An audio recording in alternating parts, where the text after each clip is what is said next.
Hello दोस्तों, क्या हाल है। तारीख आज 24 जून 2026, दिन बुधवार, हिंदी तिथि 10वीं है। और आइए बात करते हैं आज के मुख्य समाचार में देश भर की तमाम बड़ी खबरों पर नजर डालते हैं। देखिए, सबसे पहले तो आज के कुछ बड़े इवेंट। हिमाचल प्रदेश में आज रात थमेंगे एचआरटीसी रोडवेज बसों के पहिए, क्योंकि एक्चुअली हिमाचल में सरकार ने एजमा कानून लगा दिया, तो इसके तहत हड़ताल पर 6 महीने तक रोक रहेगी। लेकिन ये कर्मचारी डीए और नाइट ओवर टाइम की मांग कर रहे हैं काफी समय से, तो अब इनकी मांग को दबाते हुए हिमाचल सरकार ने जो एजमा एक्ट लागू कर दिया है, मगर अब कर्मचारियों ने आर पार की लड़ाई का ऐलान कर दिया है। कर्मचारियों का कहना कि ये कोई ईरान युद्ध थोड़ी है क्या। तो आज एचआरटीसी कर्मचारियों ने 24 जून की रात से हड़ताल का ऐलान किया और बसों को नहीं चलाने का फैसला किया है। वहीं सीईटी सीनियर सेकेंडरी 2026 एग्जाम पर भी अपडेट है। आवेदन आज से शुरू होने जा रहे हैं। और हरियाणा के जिंद सोनीपत ट्रैक पर दौड़ेगी देश की पहली स्वदेशी हाइड्रोजन ट्रेन। आज 24 जून से 120 किलोमीटर की रफ्तार से इस ट्रेन का ट्रायल शुरू होने जा रहा है। ये भारतीय रेलवे की तकनीक में बड़ी सफलता है। वहीं दिल्ली जाने के लिए भी यात्रियों को एक और स्पेशल ट्रेन मिलेगी। आज 24 जून से आनंद विहार और मऊ के बीच इस ट्रेन का संचालन होने जा रहा है। और मौसम विभाग का कहना कि मानसून फिर से सक्रिय हुआ। अगले 16 घंटों के अंदर देश के 19 राज्यों में भारी बारिश, आंधी तूफान का अलर्ट रहेगा। 90 किलोमीटर प्रति घंटा की रफ्तार से तेज हवाएं भी चलेंगी। तो आगे मैं आपको बताऊंगा और भी पूरे मौसम समाचार विस्तार से। फिलहाल आगे बढ़ते हैं खबरों में। देखिए दोस्तों, अमेरिका ईरान जंग अभी भी पूरी तरह से रुकने का नाम नहीं ले रही। डोनाल्ड ट्रंप ने एक बार फिर से ईरान को नई धमकी दी। ट्रंप बोले कि अगर ईरान इस समझौते से पीछे हटा तो मैं वही करूंगा जो मुझे करना होगा, यानी फिर से युद्ध छेड़ेंगे और मिसाइलों से हमला करेंगे। अमेरिका की तरफ से ईरान को ये फिर से हमला करने की धमकी दी गई, तो उसके बाद ईरान भी भड़क गया। ईरानी वार्ताकार गालिबाफ बोले कि बयानों को लेकर सावधान रहें अमेरिका और ट्रंप। ऐसे में दुनिया को ईरान देखा जाए तो इनडायरेक्टली ये संदेश दे रहा कि दुनिया में शुरू हो सकती है ऐसी होड़, हर देश तलाशेगा चोक पॉइंट्स, क्योंकि हॉर्मुज रूट को लेकर अभी ईरान अपनी अलग से रणनीति बना रहा है। और देखा जाए तो हॉर्मुज से टोल टैक्स वसूलने का भी प्लान कर रहा है। हालांकि इस बीच भारत के लिए एक अच्छी खबर आई। हॉर्मुज से निकले भारत के 11 जहाज। विदेश मंत्रालय की तरफ से यह बात की जानकारी दी गई। हालांकि अभी भी 10 पोत भारत के जो है वो हॉर्मुज रूट में फंसे हुए हैं। और इसके अलावा भी हॉर्मुज में फंसे 11,000 नाविकों को भी निकालने की तैयारी की जा रही है। संयुक्त राष्ट्र एजेंसी ने भी ये योजना बनाई है। तो ये तो ईरान अमेरिका युद्ध का अपडेट चल रहा है। और चलिए आगे बढ़ते हैं खबरों में। देखिए आप अगली खबर। प्रधानमंत्री राष्ट्रीय बाल पुरस्कार 2026 के लिए नामांकन शुरू कर दिए हैं सरकार ने। 31 जुलाई तक के लिए आवेदन किए जा सकते हैं। यह सम्मान 5 से 18 साल के प्रतिभाशाली बच्चों को बहादुरी, कला, विज्ञान, खेल और अलग अलग क्षेत्रों में उनकी असाधारण उपलब्धियों के लिए दिया जाता है। तो PMRBP 2026 के लिए नामांकन प्रक्रिया शुरू हो चुकी है। ऑनलाइन पोर्टल के माध्यम से आवेदन किए जा सकते हैं। चलिए अगला अपडेट देखिए। रेलवे का शानदार तोहफा।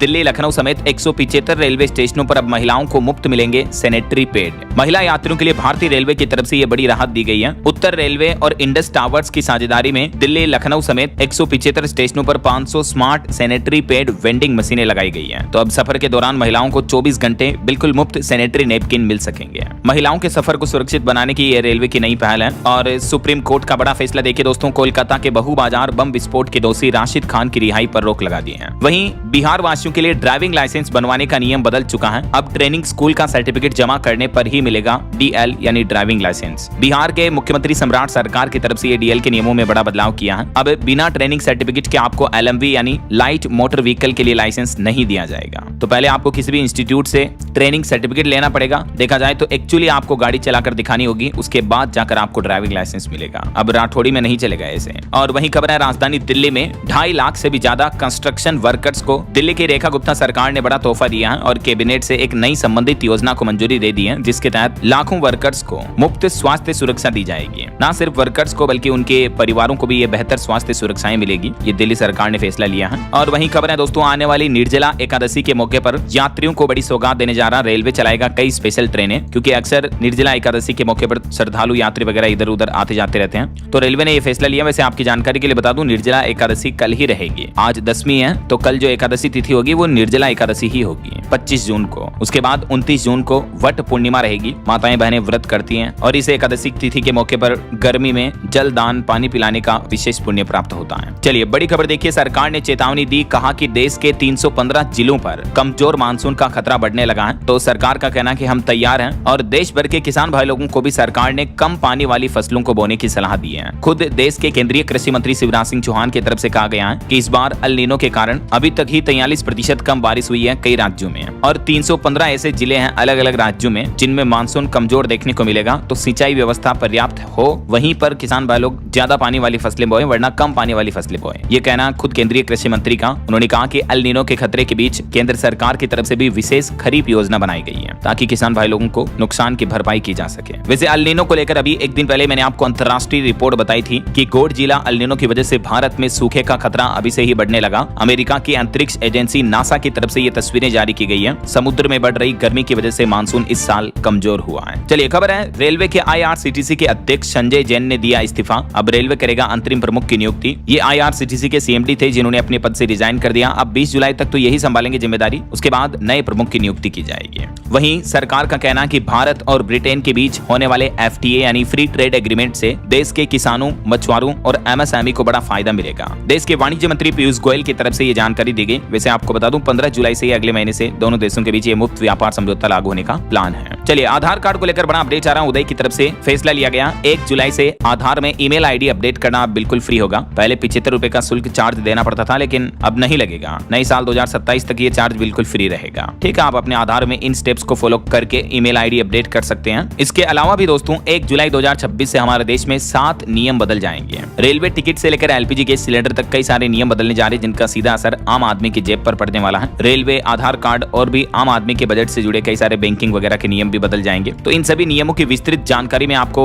DLS न्यूज चैनल पर अलग से एक वीडियो में बता दूंगा, क्योंकि अभी मैं एक एक करके सभी नियमों को बताऊंगा तो बहुत ज्यादा लंबा समय लग जाएगा। राइट, वही खबर है दिल्ली में रोड कटिंग पर भी अब सख्त रोक लगेगी। 1 जुलाई से लागू होंगे इस सिस्टम को लेकर भी नए नियम। बिना अनुमति के अब रोड कटिंग का काम नहीं होगा। दिल्ली में मानसून के दौरान सड़क कटाई को लेकर NDMC की तरफ से यह सख्त फैसला लिया गया है और 1 जुलाई से लेकर 30 सितंबर तक रोड कटिंग पर पूरी तरह से रोक रहेगी। नियम तोड़ने वालों पर कार्रवाई भी की जाएगी। और पंजाब की महिलाओं के लिए भी अच्छी खबर है। अगले महीने 1 जुलाई को सीधे बैंक खाते में 1500 रुपए जमा किए जाएंगे। पंजाब की भगवंत मान सरकार की तरफ से जो ये मावा धिया सत्कार योजना शुरू की जा रही है, उसके तहत 1000 और 80 वर्ग की महिलाओं को 1500 रुपए हर महीने बैंक खाते में मिलेंगे। अब इस योजना के बाबत जानकारी मैंने आपको बताई थी पहले भी कि क्या पात्रता और नियम होंगे, इसके बारे में जरूरी शर्तें आप देख सकते हैं। चलिए अगला अपडेट देखिए, देश के युवाओं के लिए खुशखबरी है। केंद्र सरकार ने 1,83,000 पदों पर बंपर भर्ती शुरू कर दी है और परीक्षा प्रणाली में भी बड़े बदलाव की तैयारी कर रही है सरकार। हमारे देश में रेलवे, SSC, UPSC समेत कई सारे अलग अलग डिपार्टमेंट्स के अंदर लगभग 2.25 लाख से भी ज्यादा पदों पर नियुक्तियां शुरू हो चुकी हैं और पेपर लीक रोकने के लिए CBT आधारित यानी कंप्यूटर आधारित परीक्षा पर जोर दिया जाएगा। किस क्षेत्र में कितनी नौकरियां मिलेगी, इस बारे में सरकार का क्या प्लान है, ये टेबल में जानकारी भी आप देख सकते हैं। तो जो युवा सरकारी नौकरी की तैयारी कर रहे हैं उनके लिए अच्छा खासा मौका है। रेलवे में भी अच्छी खासी वैकेंसी आने वाली है, SSC, UPSC समेत अलग अलग डिपार्टमेंट्स में। तो आप अपनी तैयारी जारी रखें। जैसे ही नोटिफिकेशन आउट होगा, ऑफिशियली अपडेट आएगा, मैं आपको बता दूंगा। रेगुलर इसी चैनल DLS न्यूज के माध्यम से सारे अपडेट्स। तभी तो आपको कहता रहता हूं दोस्तों कि अगर आप DLS न्यूज चैनल से अभी तक भी जुड़े नहीं हो तो जुड़ जाया करो। चैनल को सब्सक्राइब करके बेल आइकन जरूर दबा देना और इस वीडियो पर एक लाइक और शेयर भी कर देना, ताकि आपको डेली काम की खबरें, महत्वपूर्ण न्यूज अपडेट्स जो हैं वो सबसे पहले आपके मोबाइल पर मिलते रहेंगे। आप खुद चैनल पर जाकर देखना एक बार, आपको पता चल जाएगा कि हाँ यार DLS भाई डेली काम की खबरें, जो भी सरकार के इंपोर्टेंट अपडेट्स होते हैं, आपको तारीख वाइज में DLS न्यूज चैनल के माध्यम से बता देता हूँ। राइट, अभी मैं ज्यादा बोलूंगा आप कहोगे कि यार DLS भाई तुम तो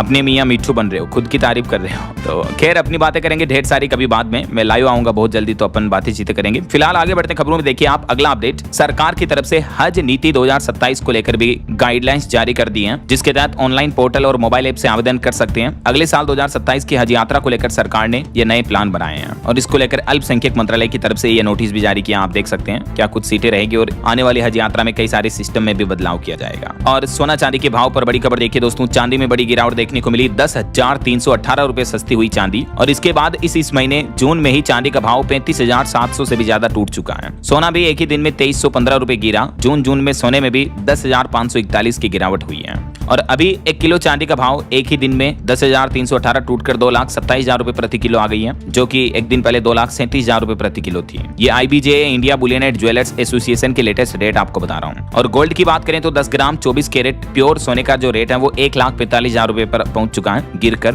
बाकी अलग अलग कैरेट के हिसाब से तो रेट आप देख ही सकते हैं स्क्रीन पर। चलिए अगली खबर देखिए, जो केंद्र सरकार पेट्रोल में E20 इथेनॉल मिलाकर जो पेट्रोल बेच रही है, तो इस पर अब सरकार का कहना है कि ये जो अफवाहें फैल रही है कि ये इथेनॉल मिक्स्ड पेट्रोल से गाड़ियों के इंजन खराब होते हैं, तो सरकार ने कहा कि इसका कोई वैज्ञानिक प्रमाण नहीं है और सरकार बोले कि 20% एथेनॉल मिले पेट्रोल से गाड़ी चलाना पूरी तरह से सेफ है, सुरक्षित है। सोशल मीडिया पर कई लोग बता रहे हैं कि इंजन खराब हो जाता है, इससे माइलेज कम आता है, एवरेज कम देती गाड़ी, तो इसको लेकर सरकार ने ये क्लियरिफिकेशन जारी किया। और वहीं खबर देखिए, नीट एग्जाम के बाद अब शिक्षा मंत्री धर्मेंद्र प्रधान बोले कि कॉकरोच जनता पार्टी दहशतगर्दों की बी टीम है, क्योंकि सीजेपी लगातार कई दिनों से आंदोलन कर रही है और नीट पेपर लीक के चलते शिक्षा मंत्री धर्मेंद्र प्रधान का जो इस्तीफा मांगा था कॉकरोच जनता पार्टी ने, तो इस मुद्दे को लेकर हाल ही में एनडीटीवी को दिए एक इंटरव्यू में शिक्षा मंत्री का यह बयान भी देखने को मिला। कुछ और पॉलिटिक्स के अपडेट देखिए दोस्तों, गुजरात में आम आदमी पार्टी विधायक को 7 साल